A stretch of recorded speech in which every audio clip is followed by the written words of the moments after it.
Hello everybody and welcome to the session Just Don't Do It, Postgres in Kubernetes. Or I perhaps should say PostgreSQL in Kubernetes, which is a very hard thing to pronounce, so we'll just stick with Postgres in Kubernetes. In the next 30 minutes or so, I want to take you through some of the considerations that we have when we look at Postgres, if we look at new ways of developing applications and actually incorporating data processing in the world of Postgres and into the world of data processing. So without much further ado, let's just jump into our first slide. So basically what we're going to do is look at Postgres and cloud. And there is a lot to say about this. There is very little time because we only have like a very short slot here. But before we dive in, just let me quickly introduce myself. Who is this guy sitting here in this presentation thinking that he could tell you something about this? Well, my name is Karremans. I'm a techie in sales, which is a little bit strange, but I started out in database technology many years ago. First in the world of proprietary database technology. But at some point decided, there should be more in the world. So I migrated myself from Oracle to Postgres. Currently a member of the international database community. And, just over 3 years ago, I guess I got really involved in Kubernetes and really trying to understand, how this technology helps transform the way we build applications. And that kind of put me on a mission. I worked very closely together with the team that did a lot of work on how do you put Postgres in a container? How do you put the elephant in a box, if you like? So my background, again, I said, I'm proprietary databases, Oracle in my case. I am KCA trained, and I have a little bit of a Postgres background meanwhile. Currently at this company called Cybertech, a pure play Postgres company that helps guide organizations in their journey in adopting Postgres and really looking at what are some of the challenges that you face if you move from a traditional world to this new world. And, how can you get the most benefit out of it? I believe that running data management solutions like Postgres in Kubernetes is really, the way that in the next decade or so, looking at some of the things that we're going to talk about from an application development perspective, from an application architecture perspective, really are things that are going to contribute. Good friend of mine, Mark Linster, currently Postgres fellow, described this as Postgres is the most transformative technology since Linux. I think he's right. If you look at the first wave of open source, as I've once defined it, bringing open source solutions to the world really started with, a little bit, and I don't mean this in a demeaning way, but with a little bit simpler to replace technology. So you've got tooling, you've got perhaps even something which is a little bit more complex, like an operating system, but they're less intrinsically interwoven into an organization as perhaps database technology. So this first wave of open source really focused on the simpler quote unquote technologies, replacing those from proprietary solutions to open source solutions. I think operating systems are a very good example of that. In the early days we had proprietary operating systems like VMS, like Solaris, like Unix, etc. Those have all been replaced with this open source equivalent called Linux. Most every system is running Linux. This change, this transformation is now also coming to the data processing world, where really truly community governed open source solutions like Postgres is, but also like Kubernetes is, are taking over this high high end of the IT tool spectrum. So Postgres, in that sense, the most transformative technology since Linux. And this is one of my personal most favorite slides. It's super hectic, it's super busy, but it discusses the origins of relational database theory. And even though relational database theory is the foundation of Postgres, with all of the additions, with all of the extras that has been built in Postgres over the years, right? Postgres really is a multilingual data processing platform.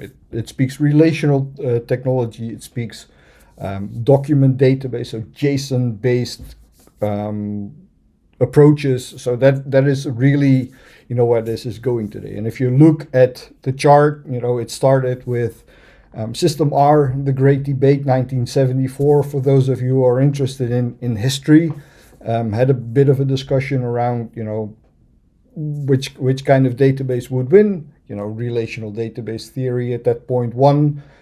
So that technology split it up in Oracle on the one side, and Ingress, and later Post-Ingress or Postgres project on the other hand. And that evolved through the years to where we are today, where you can clearly see Postgres from a data processing platform is winning. And this is why I think also in this setting, cloud native setting, having a good understanding of how Postgres plays here is of a vital importance.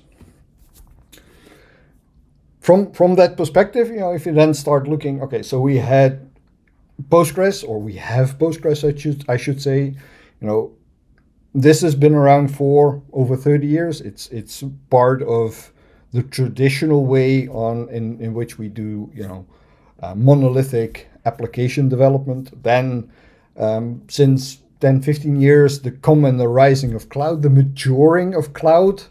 And then, based on top of that, you have where, cloud native comes in. Cloud native really as a mindset for, how do I build applications that in this world of cloud actually use, the power that, this agile and quick evolving technology brings. So that requires a different way of building applications. Even though Postgres is 30 years old, it feels like it was created to, go through these motions of cloud and cloud native. I think that's a good thing to have in the back of your head as you start looking at, big monolithic applications, which, is nothing bad to the way that these applications are built. But if you look at today's requirements in organizations where new features, we need to have the application do new things, it needs to do something different, really is a big driver for changing applications. If you do this with your traditional big monolithic application, it's really hard to make that shift. Traditionally, you would say, I'm going to do requirement engineering, then I'm going to do a technical design, I'm going to do an architectural design, I'm going to build my pre-code, I'm going to actually code the application. And by the way, by the time you had like your first viable thing that you could test, you would be 2 years ahead. In those 2 years, so many of these requirements would have changed, that it's virtually impossible to keep up with the evolving of your business these days.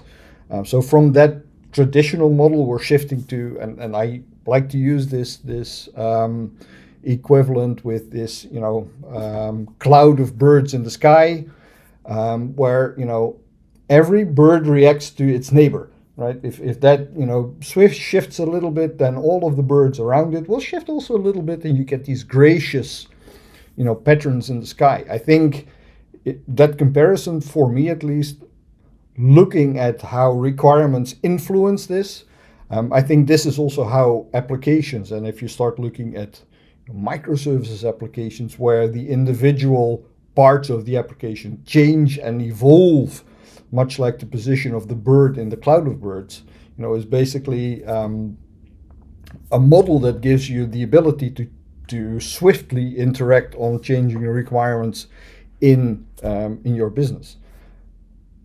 As Postgres as a data processing engine fits in this model, or if you would be able to do that, that would add tremendous value. We looked at cloud native when we in one of the previous slides. This basically boils down to how do you adopt the cloud native mindset, which basically discusses how developers and code reviewers, etc., work on a repository, really make that into something that evolves around the development branch, automated testing. So there is a lot of these things defined on how you build an application, what are some of the KPIs around application building and application evolvement and development, etc., and how do you deliver this application towards end users? Are you your continuous integration? How do you do continuous delivery? When I started to look into this, one of the most profound things that I found is that continuous integration, I thought, was the hardest part, right? Where everything you do always have to be, continuous delivery was the hardest part, because everything you needed to do, you need to be able to automatically make that available to your end users, and that needs to go fluently. But as you start diving deeper in, the continuous integration part actually is the harder part, because that defines that your application always has to be in a state in which you can actually deploy it. So that puts extreme requirements on how do I implement changes? How do I test changes? How do I continuously ensure that the application that I have sitting in my repository is in a state that I can put it out there in production? So that, this model then starts defining and focusing on the performance indicators actually required, to start doing this. This journey for me, because originally I'm a database person, looking at this and bridging the gap from my world, where I think about data persistence and how do I record data and et cetera, and shifting that mind towards, okay, so I'm now also part of this development chain. I need to start thinking about how do I actually work through the changes? How do I look at continuous testing? How do I look at test data management, etc.? So that was really a learning experience, and that kind of, brings us back to how do you go from a monolithic application to, agile delivery? Cloud, in that sense, changes much more than just looking at, we all know, and again, no disrespect, but we all know the manager that comes in, right? And I think Dilbert, for those of you who remember that comic strip, also had like a phase in that. Manager comes in, tomorrow we will be cloud native, or we will be agile, and just like flipping a switch. Unfortunately, it doesn't really work like that in reality. So going from a traditional monolithic application, from this big steam train that is moving forward to this flock of birds, requires many changes in the way you look at applications, how you approach application development, etc.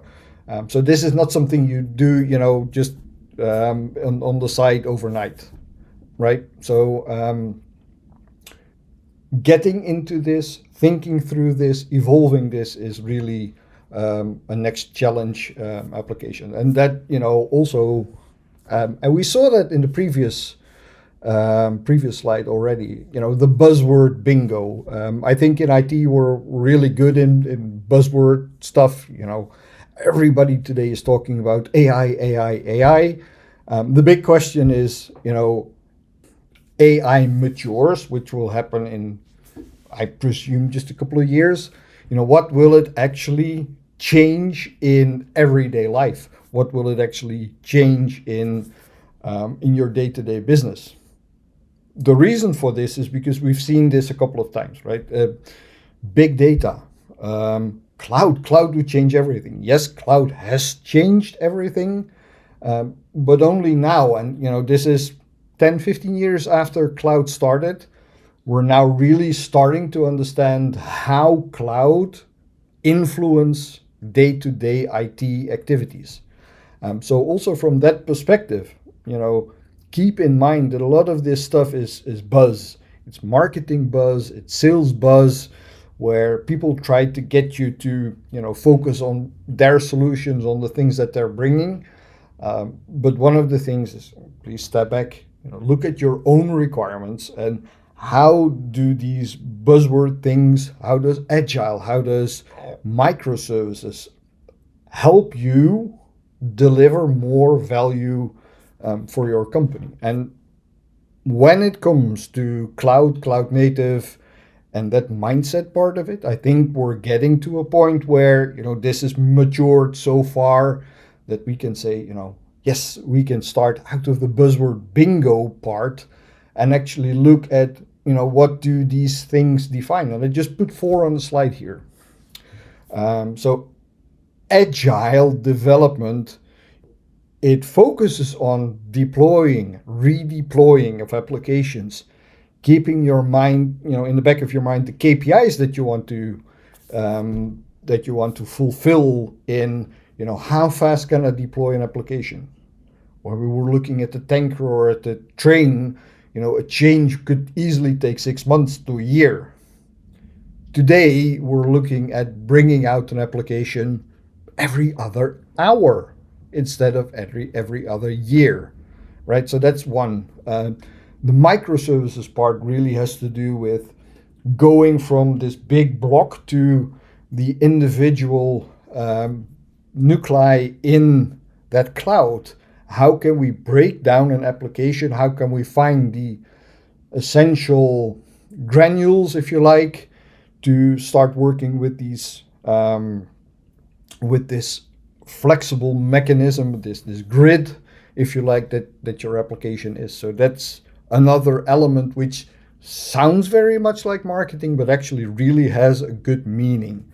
The DevOps part as well. I think DevOps over the past couple of years has really become really settled, really well defined and ingrained in every other organization, right? You don't just install a single server, but you write an Ansible playbook, or you write some script that actually does this work for you in a omnipotent, repeatable way. Every time you run the script, the outcome is exactly the same. And if you want to change something, you don't fix something on the server, but you just change the script and let the script do it for you. As we're going to this new world, we're just gonna throw away the container and spin up a new one. And then, what I talked about just now is CI/CD. How do you continuously guarantee that your application is in a state that you can deploy it, but also that you can deploy it by the push of a button? So these are really 4 elements that have matured over time and really are now in a position where they're part of the way we look at IT operations. So that's kind of interesting. With that, I want to briefly introduce Dora. Dora is, for me at least, a report research and capability that Google drives, that really focuses on the KPI part of things. How do you start measuring your success as a cloud native inspired organization? How do you perform? How quickly do you roll out applications? What's the mean time between changes? How fast can you restore a specific service back to operation if you start, working through this? What's your deployment frequency? What I said earlier, right? Going from an application which has a new version, every year or every 6 months to an application that has a new version every 2 hours, and successfully deploy that and really have reliable numbers around, how do I do this? So, SRE, site reliability engineer, really came out of this motion, where understanding how we build and how we deploy applications really is part of how we work in IT these days. Again, I think all very interesting background, both from a cloud native perspective as well as from a data management perspective, where we were looking to bring this together. But that kind of brings us back to this a little bit, Daddy, what are clouds made of? Well, mostly Linux servers these days. Having this understanding and really, taking a step back from, again, the buzzwords and all of the spin that's been given. And, I can't say this often enough, just sit down and think about what does my organization require that I can start building that actually add value. How can and I've been working with a specific organization that, has a big monolithic, old-fashioned application. And what they're actually doing is, looking at deconstructing the application piece by piece, defining very nice, specific parts of the application, specific function that application is doing. You might even think, okay, so this is the part of the application where, a truck driver comes to a factory and, they need to go from the entrance to a specific loading bay. How do you make this, go fluent? How do you give the truck driver an app in which you just could say, I need to go to loading bay 3.15. That is, I can actually have a nice chart on my mobile that says, go left, go right, and you end up actually at that specific loading bay, specifically at the time where you need to be. So these kind of developments is what cloud actually enables us to do because of the interaction and because of the open access that kind of these technologies and this development brings. And that, brings us a bit back to the flock of birds, right? It's almost like a neural network where all of these microservices, and specifically when then you look at Postgres and the things that Postgres as a platform can bring, and the way that data can be replicated between some of these services, makes for something where not just the individual granules, but also the link between the granules, and where every element knows of another element just exactly what it needs to know, can be built in such a way that it starts working like a neural network. I think this is a very nice, future perspective for what things that we could start doing when we bring Postgres and cloud native and the cloud native mindset even further together. Super busy slide, and please pause the video if you want to read this. But this really, describes a little bit what the cloud native mindset is about. So it's really a definition slide that I just wanted to include for you guys and girls to look over. As we start wrapping this up, we've seen, you're probably familiar with, Kubernetes. Kubernetes as a community governed open source project. We're going to bring this together with, the Postgres project, one of the most powerful, one of the most widespread community governed open source projects resulting from the work of Michael Stonebreaker at the University of Berkeley, And after him, Mr. Bruce Momjian, the founding father of the Postgres Global Development Group. So we have two very powerful communities, and we're actually bringing them together in this new environment where we bring these two elements to bear for what we've just talked about. How can we start bringing data management in this cloud native mindset? So to that extent, the cloud native PG project was created, now part of CNCF. And thank you to Gabriele Bartolini for building and driving this project. And basically what it is, it's run Postgres the Kubernetes way. So to Kubernetes, Postgres is an application that has its specific requirements, that has some specific elements to it. Running persistent data loads in Kubernetes has often been viewed as that's challenging. That's perhaps very awkward to do. But at this point in time, we're at a point where you can run Postgres the Kubernetes way. So rather than bringing Kubernetes to Postgres, what we did is take Postgres and actually bring it to Kubernetes and make it build and run the way that it should run in both the cloud native mindset as defined by the CNCF, what we saw in the previous slide, but also take the goodness and benefits of Postgres and actually exploit them as best as we can. So if you want to be part, please scan the QR code or just look up cloudnative-pg.io and look at this project, become part of the project. Again, a community governed open source project. We recently hit 3,000 stars on GitHub. So from a Postgres operator perspective, this is really the way forward. It's one of the most powerful operators at this point. And what it basically does is, it captures a database administrator, puts it in a box, right? So, day one, day two operations.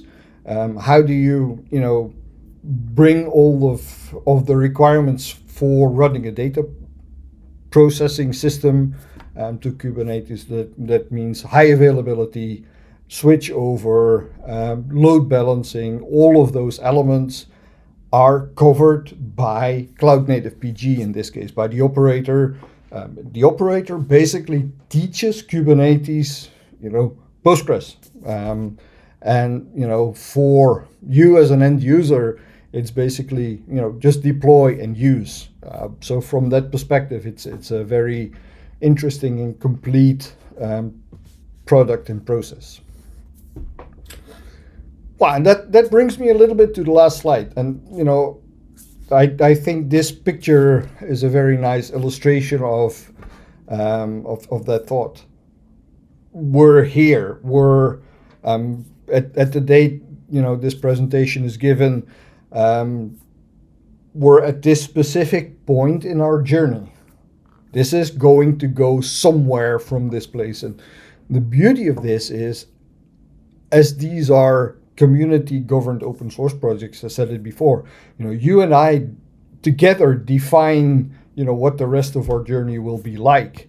Where will we take this technology from here?